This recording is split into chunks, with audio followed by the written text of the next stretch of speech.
Olá, aqui é Kelly Soares para a série Mitologia e do livro Mitos Gregos, Histórias Extraordinárias de Heróis, Deuses e Monstros para Jovens Leitores, de Nathaniel Hawthorne, clássicos Zaha.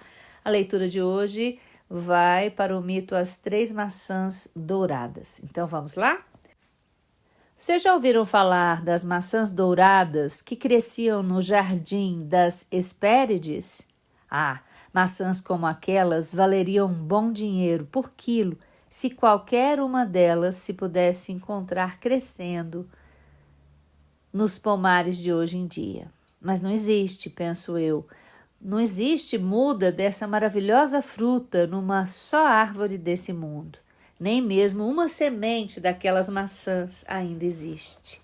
E mesmo nos tempos mais antigos e quase esquecidos, antes de o jardim das Hespérides ser coberto de mato, um grande número de pessoas duvidou da existência dessas árvores que carregavam maçãs de ouro sólido em seus galhos. Todos tinham ouvido falar delas, mas ninguém se lembrava de tê-las visto. As crianças, contudo, costumavam escutar boquiabertas as histórias da macieira dourada e resolveram descobri-la quando crescessem. Jovens aventureiros desejosos de realizar atos de bravura maiores do que os de seus colegas, colocaram-se em busca dessa fruta. Muitas jamais retornaram. Nenhum deles trouxe as maçãs. Não surpreende que eles tenham achado impossível reuni-las. Reza a lenda que havia um dragão atrás da árvore, com uma centena de terríveis cabeças, 50 das quais sempre vigilantes, enquanto as outras 50 dormiam. Em minha opinião, não valia a pena correr tanto risco por causa de uma maçã de ouro sólido. Fossem as maçãs saborosas, doces e suculentas, aí seria outra história. Haveria pelo menos algum sentido em chegar até elas, apesar do dragão de 100 cabeças. Mas, como já lhes disse, era bastante comum entre os jovens, quando cansados de muita paz e descanso, sair em busca do jardim das Hespérides. E uma vez a aventura foi levada a cabo por um herói que tinha desfrutado de muito pouca paz e descanso desde que viera ao mundo. Na época sobre a qual vou falar, ele vagava pela agradável terra da Itália com uma poderosa clava nas mãos e um arco, e uma aljava atravessando-lhe o ombro. Cobria-se com a pele do maior e mais feroz leão já visto, o que ele próprio matara, e embora no todo fosse generoso e nobre, havia uma boa dose do ímpeto do leão em seu coração. Enquanto seguia seu rumo, perguntava-se continuamente se aquele era o caminho correto para o famoso jardim. Mas ninguém sabia dizer qualquer coisa sobre o assunto, e muitos olhavam como quem teria dado risada da pergunta se o estranho não carregasse consigo uma clava tão grande. Assim ele seguiu, sempre fazendo a mesma pergunta, até que, por fim, chegou às margens de um rio onde algumas belas jovens entrelaçavam guirlandas de flores. "Poderiam me dizer, belas donzelas", perguntou o estranho, "se esse é o caminho certo para o jardim das Hespérides?" As jovens estavam se divertindo bastante juntas, entrelaçando as flores em guirlandas e coroando as cabeças umas das outras. E parecia haver uma espécie de mágica no toque de seus dedos, que faziam as flores mais vivas e frescas e de cores mais vibrantes e de fragrância mais doce enquanto brincavam com elas do que quando estavam crescendo de seus talos nativos. Mas, ao escutar a pergunta do estranho, elas deixaram cair todas as flores na grama e olharam para ele com surpresa. "O jardim das Hespérides?", exclamou uma delas. "Pensávamos que os mortais já tinham se cansado de procurá-lo, depois de tanta frustração. E, por favor, estranho aventureiro, o que você deseja por lá?" "Certo rei, que é meu primo", respondeu ele, "pediu-me que colhesse para ele 3 das maçãs douradas." A maioria das jovens que saem em busca dessas maçãs, a maioria dos jovens que saem em busca dessas maçãs, observou uma das donzelas, as deseja obter para si mesmos ou para presenteá-las a alguma bela donzela que amam. Você ama esse rei, que é seu primo, tanto assim? Talvez não, respondeu o estranho, suspirando. Ele muitas vezes foi severo e cruel comigo, mas é meu destino obedecer-lhe. E você sabe, perguntou a donzela que tinha feito a primeira pergunta, que um terrível dragão com 100 cabeças mantém vigília sobre a macieira dourada? Sei bem, respondeu o estranho calmamente, mas, desde o berço, tem sido minha vida e praticamente meu passatempo lidar com serpentes e dragões. As jovens olharam para sua imensa clava e para o couro peludo do leão que ele vestia, assim como para o seu porte e membros heróicos, e sussurraram uma a outra que o estranho parecia ser daquele tipo bem capaz de produzir feitos muito superiores aos de outros homens. Mas então, o dragão de 100 cabeças. Que mortal, mesmo que possuísse 100 vidas, poderia escapar das presas de um monstro desses? Tão bondosas eram as donzelas que elas não aguentaram ver esse corajoso e belo viajante tentar algo tão perigoso e dedicar-se muito provavelmente a se tornar refeição das 100 bocas vorazes do dragão. Volte, todas elas exclamaram, volte para casa. Sua mãe, vendo-o a salvo e com saúde, vai chorar lágrimas de alegria. E o que mais ela pode fazer caso você venha a obter tão grande vitória? Esqueça as maçãs douradas, esqueça o rei, seu primo cruel. Não queremos que o dragão de 100 cabeças o coma inteiro. O estranho começou a se irritar com essas manifestações e, sem se preocupar, ele ergueu sua poderosa clava e deixou cair sobre uma pedra meio enterrado na terra próxima a ele. Com a força desse golpe despretensioso, a grande rocha quebrou-se em pedaços. Para realizar esse feito digno de gigante, o estranho não empenharia mais força do que uma das donzelas que tocasse o rosto rosado da irmã com uma flor. Vocês não acreditam, disse ele, olhando para as donzelas com um sorriso, que tal golpe poderia destruir uma das 100 cabeças do dragão? Então ele se sentou na grama e lhes contou a história de sua vida, o tanto quanto era capaz de lembrar, desde o dia em que fora ninado no escudo de bronze de um guerreiro. Enquanto estivera ali, 2 serpentes imensas chegaram deslizando pelo chão e abriram suas horríveis mandíbulas para devorá-lo. E ele, um bebê de poucos meses, agarrara cada uma das violentas cobras em cada um de seus pequenos punhos e as estrangulara. Quando era apenas um adolescente, mataram um leão, quase tão grande quanto aquele cujo enorme peludo couro ele agora vestia sobre os ombros. Em seguida, travara batalha contra uma espécie de horrível monstro chamado Hidra, que tinha 9 cabeças e muitos dentes afiados em todas elas. Mas o dragão das Hespérides, comentou uma das donzelas, tem 100 cabeças. No entanto, respondeu o estranho, eu preferia lutar com 2 dragões como esse do que com uma só Hidra. Pois, tão rápido quanto eu cortava uma cabeça, outras 2 cresciam em seu lugar, e além disso, havia uma das cabeças que simplesmente não morria e mordia com muita violência, mesmo muito tempo depois de ser cortada. Então fui obrigado a enterrá-la sob uma pedra, sob a qual deve estar viva, sem dúvida até hoje. Mas o corpo da Hidra, com suas 8 outras cabeças, nunca mais vai praticar qualquer mal. As donzelas, julgando que a história duraria um bom tempo, tinham preparado um repasso de pão e uvas para que o estranho dele se servisse e assim se recobrasse nos intervalos de sua fala. Elas tinham prazer em servi-lo com essa comida simples e, vez por outra, uma delas colocava uma uva doce nos lábios rosados, temendo que ele se envergonhasse de comer sozinho. O viajante continuou a contar como caçar um veado muito rápido por 12 meses sem cessar, sem sequer parar para tomar um fôlego, e por fim o agarrara pelos chifres e o levara consigo para casa vivo.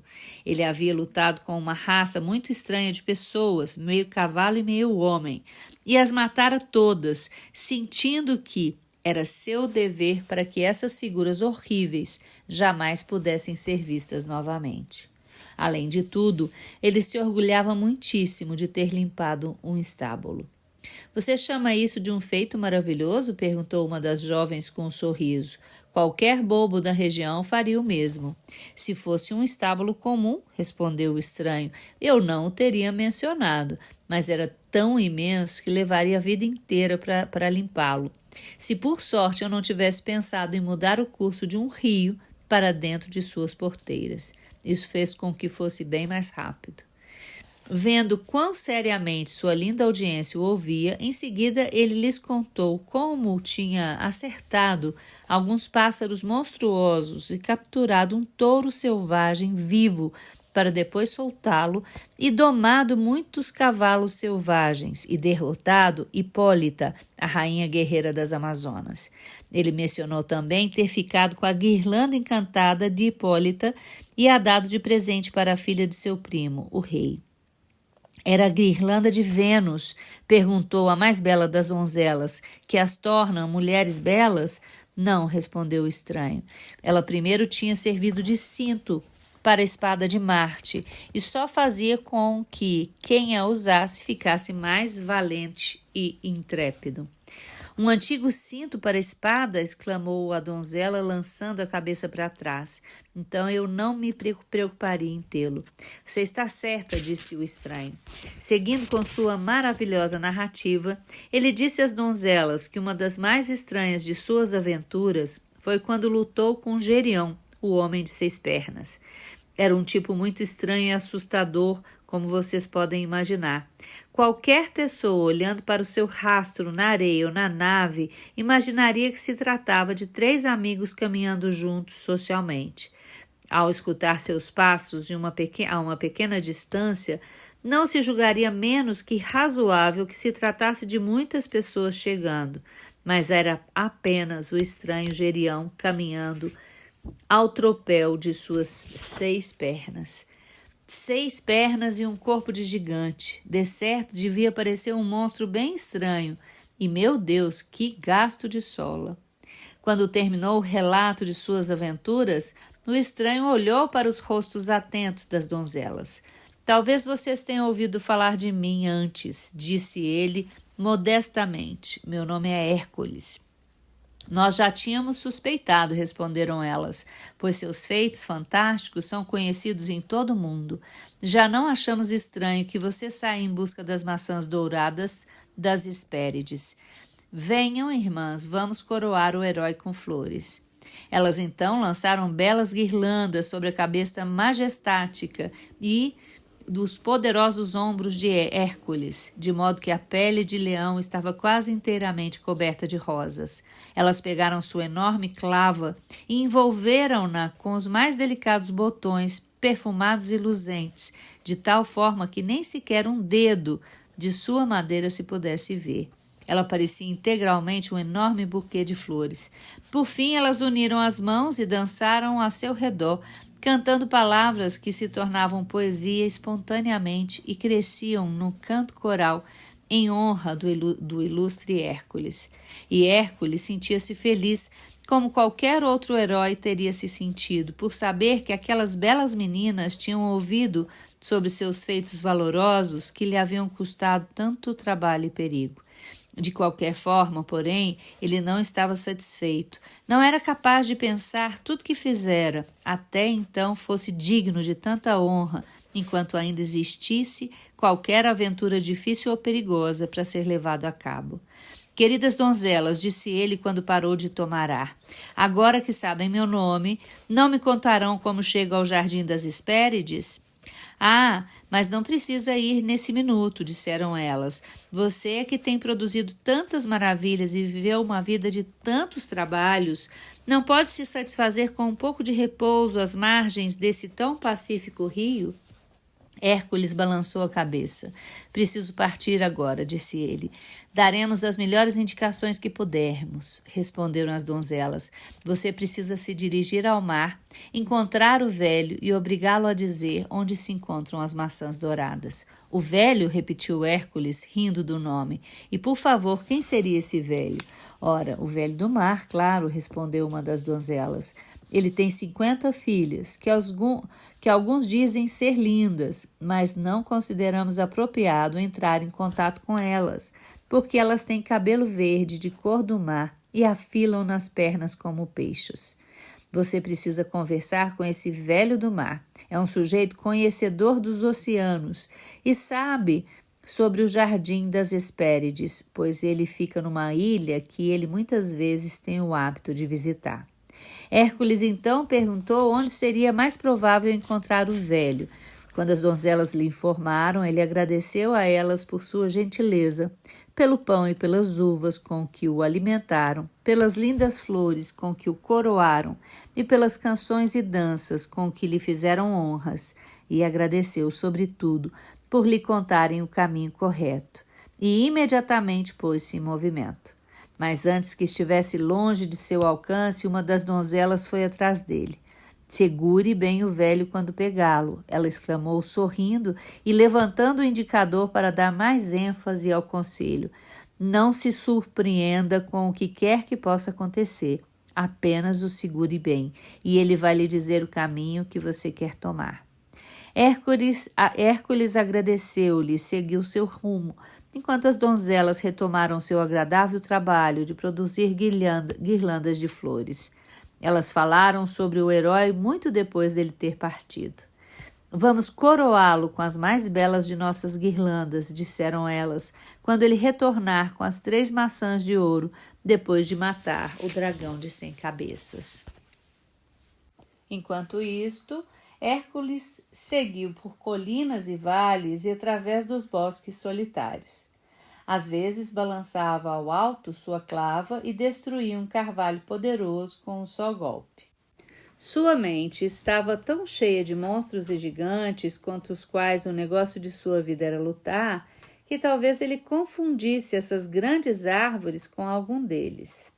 E tão ansioso estava Hércules por realizar o que tomara para si, que quase lamentou ter passado tanto tempo com as donzelas, desperdiçando inutilmente seu fôlego com a história de suas aventuras. Mas assim é sempre com as pessoas que estão destinadas aos grandes feitos. O que já fizeram parece menos que nada.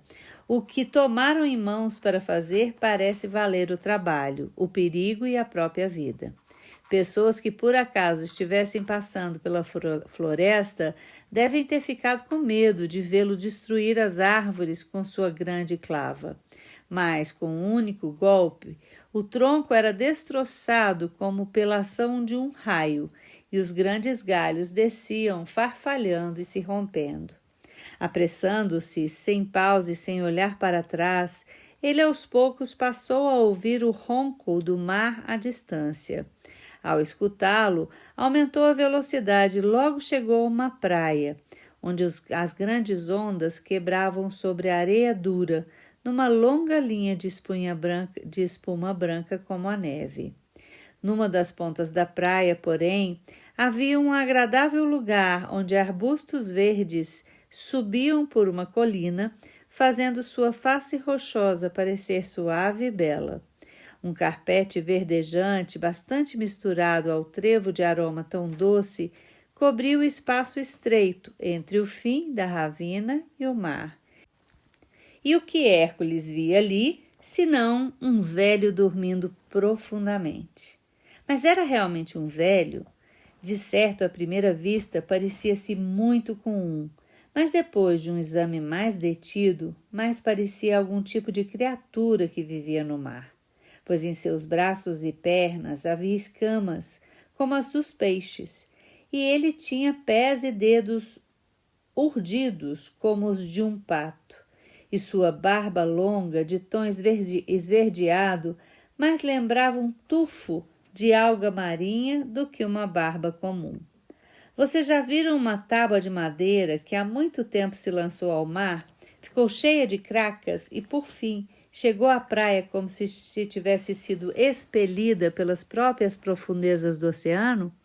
Ora, o velho suscitava em sua mente a mesma verga levada pelas ondas. Mas Hércules, no instante em que pôs os olhos nessa estranha figura, convenceu-se de que não podia ser outro senão o velho, que deveria orientá-lo em seu caminho.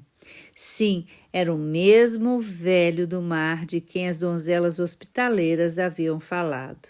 Agradecendo aos céus pela coincidência feliz de encontrar o velho dormindo, Hércules caminhou na ponta dos pés em sua direção e pegou-o pelo braço e pela perna. Diga-me, exclamou ele, antes mesmo que o velho estivesse bem acordado, qual é o caminho para o jardim das Hespérides?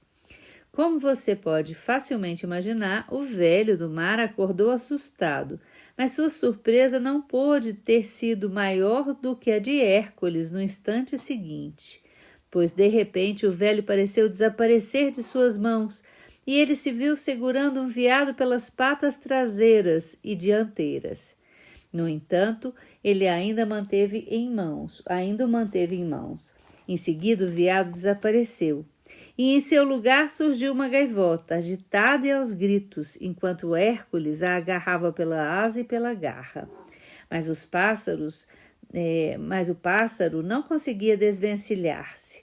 Imediatamente depois surgiu um cachorro horrível de 3 cabeças, que latia e rosnava para Hércules e mordeu violentamente as mãos que o seguravam. Mas Hércules não o deixou. No minuto seguinte, em vez do cão de 3 cabeças, quem foi que apareceu senão Gerião, o homem monstro de 6 pernas, chutando Hércules com 5 delas para colocar a sexta em liberdade. Hércules, porém, não o soltou. Por fim, não era mais Gerião que estava lá, mas uma cobra imensa, como uma daquelas que Hércules matara em sua infância, apenas 100 vezes maior, e ela se contorcia e envolvia o corpo e o pescoço do herói, e lançava seu rabo no ar e abria suas mandíbulas mortais como se o fosse devorar. Realmente um terrível espetáculo. Mas Hércules não estava minimamente assustado e apertou a grande cobra com tanta força que ela logo começou a sibilar de dor. Vocês precisam compreender que o velho do mar, embora quase sempre se parecesse mais com a figura de proa de um navio castigado pelas ondas, tinha o poder de assumir qualquer forma que desejasse. Quando se viu tão duramente preso por Hércules, ele teve a esperança de assustá-lo e surpreendê-lo com essas transformações mágicas, de tal forma que o herói ficasse feliz de deixá-lo partir. Se Hércules tivesse relaxado suas mãos e braços, o velho certamente teria mergulhado nas profundezas do mar, de onde não se daria o trabalho de retornar tão cedo para responder qualquer pergunta impertinente. 9 entre 10 pessoas, penso eu, teriam ficado absolutamente aterrorizadas com a primeira de suas figuras e dado no pé na mesma hora. Pois uma das coisas mais difíceis nesse mundo é ver a diferença entre os perigos reais e os imaginários.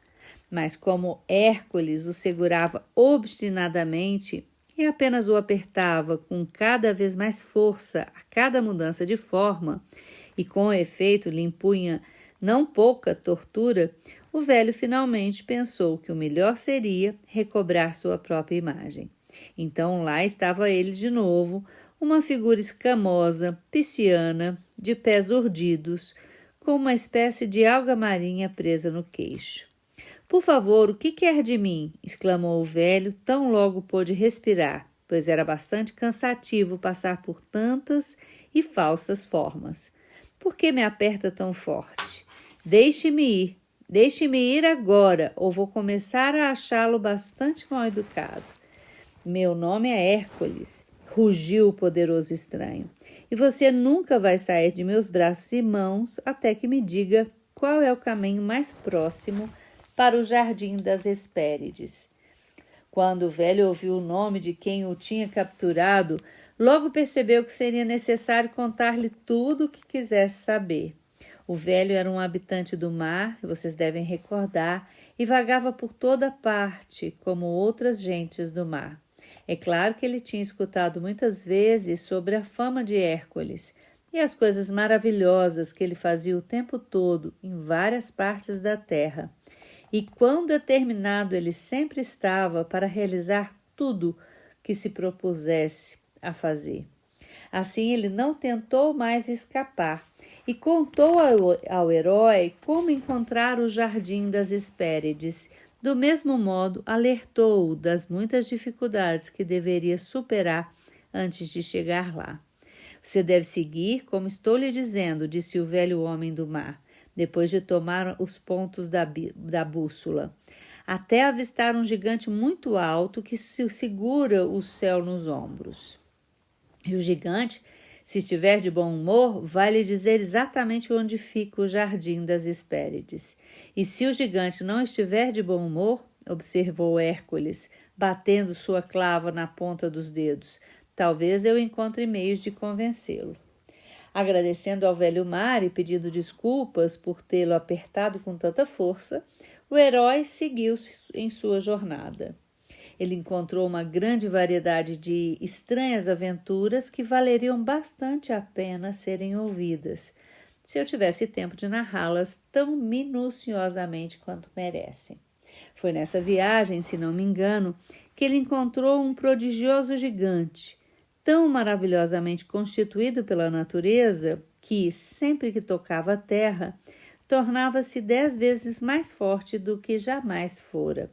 Seu nome era Anteu. Vocês podem imaginar, sem muito esforço, que era muito difícil lutar com um sujeito desses, pois sempre que recebia um soco bem dado e caía ao chão, logo se punha de pé, mais forte e violento e capaz de usar suas armas do que se seu inimigo o tivesse deixado em paz. Assim, quanto mais forte Hércules o acertava com sua clava, mais distante ele parecia da vitória. Algumas vezes argumentei com pessoas assim, mas nunca lutei com uma. A única forma que Hércules viu de acabar com a luta foi erguendo Anteu do chão e apertando-o muito, mas muito mesmo, até que finalmente esvaiu-se quase toda a força em seu enorme corpo. Quando essa situação se resolveu, Hércules prosseguiu em suas viagens e foi às terras do Egito. Lá foi tomado prisioneiro e teria sido executado, não tivesse liquidado o rei do país e fugido. Atravessando os desertos da África e seguindo tão rápido quanto podia, chegou por fim à costa do grande oceano. E ali, a não ser que fosse capaz de caminhar sobre a crista das ondas, pareceu-lhe que sua viagem necessariamente devia chegar a um fim. Nada havia diante dele exceto o oceano espumoso, vivo, desmedido. Mas, de repente, como se olhasse na direção do horizonte, ele viu algo bem distante que não vira no momento anterior. Era algo que brilhava muito, quase como se vocês mirassem o disco dourado e redondo do sol no momento em que ele surge ou se põe no limiar do mundo. Evidentemente, o maravilhoso objeto ficava sempre mais próximo, pois a todo instante se tornava maior e mais luminoso. Por fim, ele estava tão próximo que Hércules descobriu se tratar de uma imensa taça ou tigela, feito ou de ouro ou de bronze polido. Como ela tinha flutuado pelo oceano, é mais do que posso contar-lhes. Lá estava ela, de qualquer forma, vagando sobre um mar agitado que a fazia subir e descer e lançava cristas espumosas contra as laterais, mas sem nunca cobrir de água suas bordas. Já vi muitos gigantes na vida, pensou Hércules, mas nunca um que precisasse tomar vinho numa taça como essa. E, de fato, que taça devia ser aquela? Era imensa, tão imensa, mas, em resumo, tenho medo de dizer quão imensuravelmente grande ela era. Para dar uma ideia, era 10 vezes maior do que a roda de um moinho enorme. e, ainda que feita de metal, flutuava sobre os vagalhões mais levemente do que uma casca de noz pelo riacho. As ondas a empurravam até que tocou a praia, a uma curta distância do lugar em que Hércules estava. Tão logo isso aconteceu, ele sabia o que devia ser feito, pois não tinha passado por tantas e notáveis aventuras sem aprender muito bem o que fazer sempre que qualquer coisa acabasse por ultrapassar os limites do costumeiro. Era tão evidente quanto a luz do dia que essa maravilhosa taça tinha sido posta à deriva por algum poder desconhecido e guiada até ali para levar Hércules ao longo do mar em seu caminho para o jardim das Hespérides. Assim, sem um instante de atraso, ele saltou sobre as bordas da taça e escorregou para dentro, onde, esticando sua pele de leão, decidiu descansar um pouco. Ele mal descansara até aqui, desde que dera adeus às donzelas às margens do rio. As ondas marulhavam, com um som agradável, contra a circunferência da taça vazia. Esta balançava levemente de um lado para o outro, e o movimento era tão agradável que rapidamente acalentou Hércules num sono tranquilo. Seu cochilo tinha durado um bom tempo, quando a taça por acaso tocou uma pedra, e assim imediatamente ressoou e reverberou através de sua substância de ouro ou bronze, 100 vezes mais alta do que qualquer sino de igreja que vocês conheçam. O barulho acordou Hércules, que no mesmo instante se levantou e olhou ao redor, imaginando onde estava. Não demorou para descobrir que a taça tinha flutuado por uma boa distância no mar e se aproximava da costa do que parecia ser uma ilha. E naquela ilha, o que vocês acham que ele viu? Não, vocês nunca vão descobrir, nem se tentarem 50.000 vezes. Não tenho dúvida de que esse foi o mais incrível espetáculo que Hércules viu em sua vida no decorrer de suas maravilhosas viagens e aventuras. Era uma maravilha mais incrível do que a hidra de 9 cabeças, que as fazia crescer 2 vezes mais rápido do que eram cortadas, maior do que o homem-monstro de 6 pernas, maior do que Anteu, maior do que qualquer coisa jamais vista por quem quer que fosse, antes ou depois dos dias de Hércules ou de qualquer coisa que ainda hoje exista para ser vista por viajantes de todos os tempos por vir. Era um gigante. Mais que gigante, imenso, um gigante tão grande quanto uma montanha, um gigante tão imenso que as nuvens flutuavam à altura de sua cintura como um cinto e desciam como uma barba gris de seu queixo e pairavam diante dos seus olhos imensos, de modo que ele não conseguia nem discernir Hércules nem a taça dourada em que ele viajara. E o mais maravilhoso de tudo, o gigante tinha as mãos enormes para cima e parecia sustentar o céu, que tanto quanto Hércules era capaz de ver, repousava sobre sua cabeça. Isso realmente parecia demais para ser verdade. Enquanto isso, a taça brilhante continuou a flutuar e finalmente chegou à praia. Só então uma brisa soprou as nuvens do rosto do gigante e Hércules o viu, com todas as suas enormes feições, os olhos tão grandes quanto aquele lago ali, um nariz de 1,5 km de extensão e uma boca do mesmo tamanho. Era um rosto terrível, devido à enormidade de seu tamanho, mas desconsolado e cansado, como vocês podem ver os rostos de muitas pessoas hoje em dia, que são obrigadas a carregar fardos para além de suas forças. O céu estava para o gigante, assim como as preocupações terrenas estão para aqueles que se deixam esmagar por elas. E sempre que os homens tomam para si o que está para além da justa medida de suas forças, deparam-se precisamente com tal derrocada, como a que recaiu sobre esse pobre gigante. Pobre sujeito! Era óbvio que ele estava ali havia um bom tempo.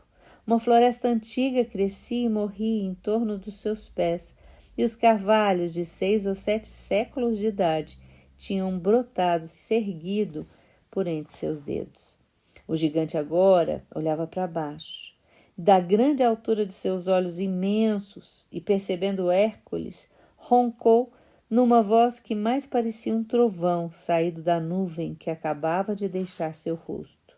Quem é você, aí aos meus pés? De onde você vem nessa tacinha? Sou Hércules, gritou de volta o herói, numa voz quase ou tão alta quanto a do gigante. E estou procurando o jardim das Hespérides. Ho, ho, ho! Roncou o gigante num acesso de riso imenso. Essa é uma aventura bastante sábia, sem dúvida. E por que não seria? Exclamou Hércules, ficando um pouco nervoso diante da alegria do gigante. Você acha que tenho medo do dragão de 100 cabeças? Nesse momento, enquanto eles conversavam, nuvens negras se formaram na cintura do gigante e explodiram numa imensa tempestade de trovões e raios, causando tamanho distúrbio que era impossível para Hércules distinguir uma só palavra.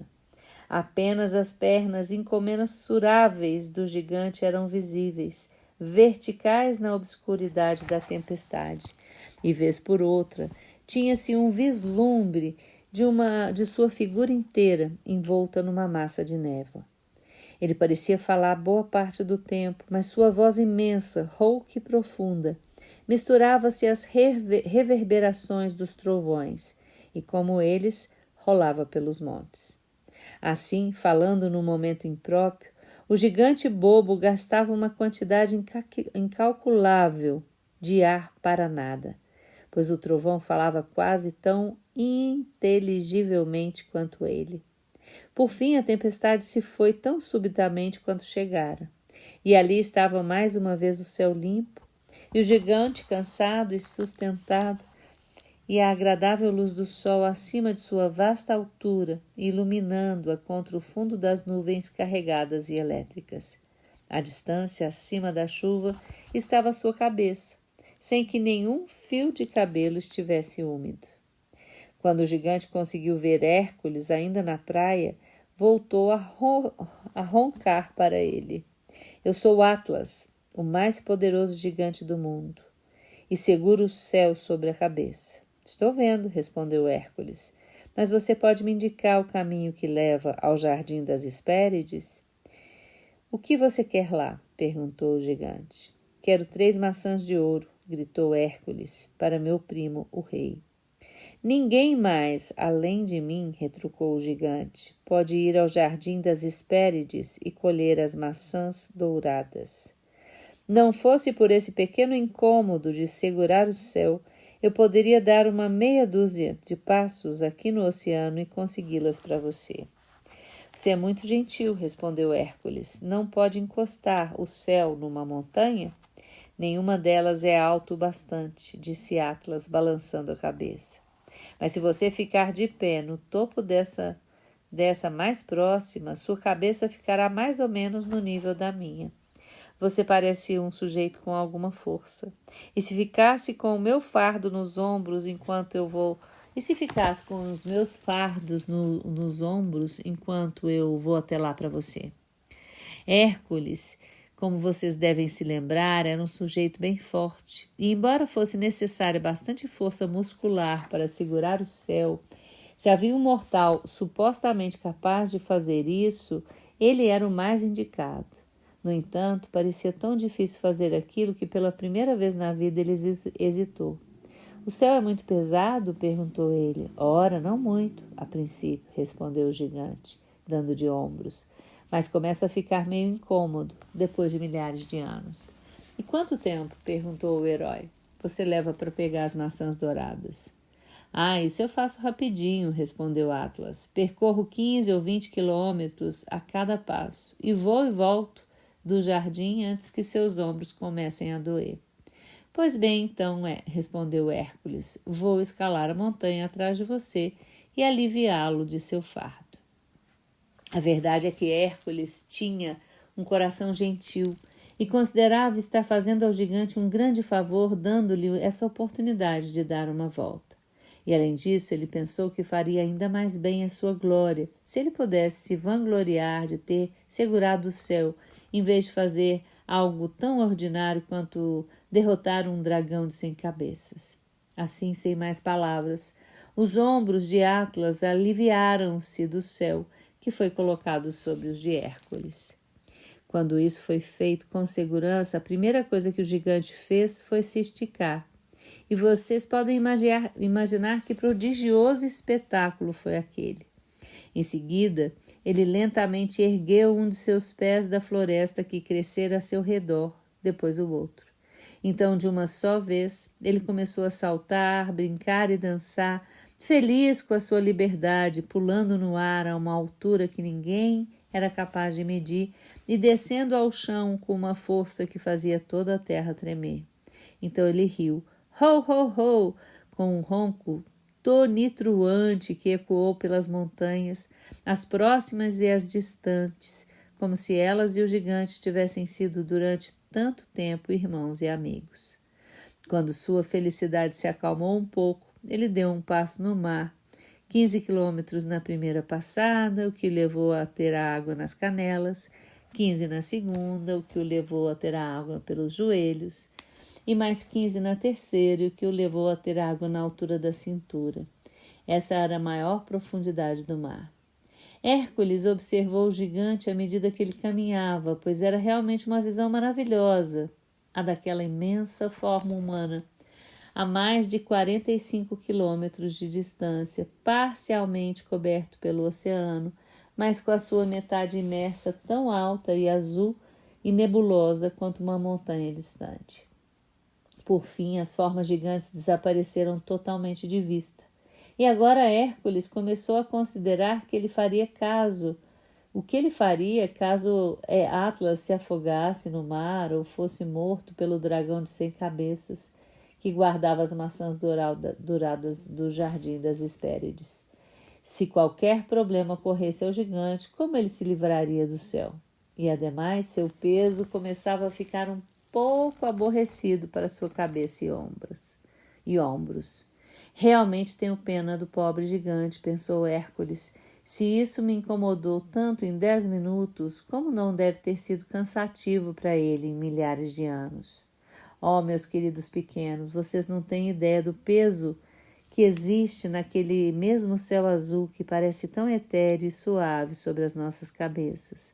E lá também estava a violência dos ventos e as nuvens frias e úmidas e o sol escaldante, cada um a seu turno incomodando Hércules.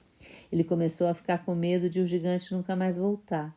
Olhou melancolicamente para o mundo atrás de si e reconheceu que seria um tipo de vida muito mais feliz ser um pastor no pé de uma montanha do que ficar naquele cume vertiginoso e sustentar o céu com todas as suas forças.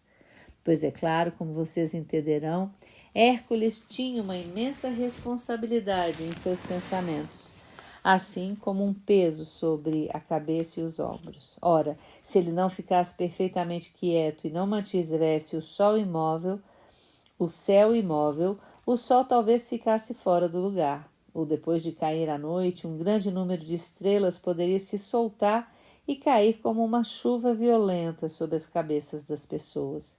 E como ficaria constrangido o herói se, devido à sua falta de firmeza sob o peso, o céu se quebrasse e mostrasse uma grande rachadura atravessando. Não sei quanto tempo se passou antes que, para sua indizível alegria, Hércules visse as enormes formas do gigante como uma nuvem no distante horizonte do mar. Mais próximo, Atlas ergueu a mão, na qual Hércules pôde ver 3 maravilhosas maçãs de ouro, grandes como abóboras, todas penduradas no galho. Estou feliz de vê-lo de novo, gritou Hércules, quando o gigante já se encontrava ao alcance de sua voz. Então você conseguiu as maçãs? Claro, claro, respondeu Atlas, e muito belas. Peguei as mais belas da árvore, eu lhe garanto. Ah, é um lugar lindo, o Jardim das Hespérides. Sim, o dragão de 100 cabeças é uma visão digna dos olhos de um homem. Afinal, teria sido melhor que você mesmo tivesse ido pegar as maçãs. Não tem problema, respondeu Hércules. Você deu um agradável passeio e fez o negócio tão bem quanto eu. Agradeço de coração pelo incômodo. E agora, como tenho uma longa jornada pela frente, estou com pressa. E como o rei meu primo está ansioso para receber as maçãs, você faria a gentileza de tirar o céu dos meus ombros novamente? Ora, quanto a isso, disse o gigante, lançando as maçãs douradas no ar a uma altura de 30 quilômetros, ou quase isso, e pegando-as quando caíram. Meu bom amigo, eu não considero muito razoável. Não posso levar as maçãs douradas ao rei, seu primo, muito mais rápido do que você? Como sua majestade está com pressa de recebê-las, prometo que darei minhas mais longas passadas, e além disso, não estou lá com muita vontade de segurar o céu agora. Hércules ficou nervoso e ergueu os ombros com raiva, como já era crepúsculo. Vocês poderiam ter visto 2 ou 3 estrelas caindo. Todo mundo na terra olhou para o alto com medo, pensando que o céu poderia cair a qualquer momento. Ah, mas assim não dá, exclamou o gigante Atlas com o trovão de uma grande risada. Eu não deixei tantas estrelas caírem nesses últimos 5 séculos. Quando você já estiver aí tanto tempo quanto eu fiquei, terá aprendido a ter paciência. O quê? Gritou Hércules irado. Você pretende me fazer segurar esse fato para sempre? Quando a isso veremos, respondeu o gigante. De qualquer forma, você não vai reclamar se tiver de segurá-lo pelos próximos 100 ou talvez 200 anos. Eu o segurei por muito mais tempo, a despeito da dor nas costas. Bem, então, depois de 1000 anos, se eu sentir vontade, talvez possamos trocar novamente. Você, sem dúvida, é um homem forte e jamais terá melhor oportunidade para prová-lo. A posteridade falará de você, tenha certeza disso. Ora, pare com essa conversa mole, gritou Hércules, com outro erguer de ombros. Poderia apenas erguer o céu sobre a cabeça por um instante, por favor? Quero fazer uma almofada com a minha pele de leão para acomodar o peso. Realmente me incomoda e vai me trazer um inconveniente desnecessário se eu ficar aqui por tantos séculos. Nada mais justo, disse o gigante. A bem da verdade, ele não tinha sentimentos ruins em relação a Hércules, só agia com exagerado egoísmo em respeito a seu conforto. Por apenas 5 minutos, então, voltarei a ficar com o céu. Por apenas 5 minutos, hein? Não tenho nenhuma intenção de passar outros 1000 anos, como passei nos últimos. A variedade é o tempero da vida. Mas que gigante mais burro! Ele deitou as maçãs e recebeu de volta o céu da cabeça e dos ombros de Hércules, colocando-o sobre os seus, como era o certo. E Hércules pegou as 3 maçãs, que eram tão grandes ou maiores que abóboras, e imediatamente pôs-se a caminho da casa, sem prestar a menor atenção aos gritos tonitruantes do gigante que urrava para que ele voltasse. Outra floresta ergueu-se ao redor de seus pés e o gigante ali ficou. E novamente se podem ver os carvalhos de 6 ou 7 séculos que tanto envelheceram entre seus dedos enormes. Ali está o gigante até hoje, ou de qualquer forma, lá está uma montanha tão alta quanto ele e que leva seu nome. E quando o trovão ronca em seu cume, podemos imaginar o que era a voz do gigante Atlas gritando para Hércules. E assim termina o mito das maçãs douradas, a história de Hércules, e voltarei num próximo momento para ler mais um mito para vocês. Gratidão e amor por me ouvir, um grande abraço e até a próxima!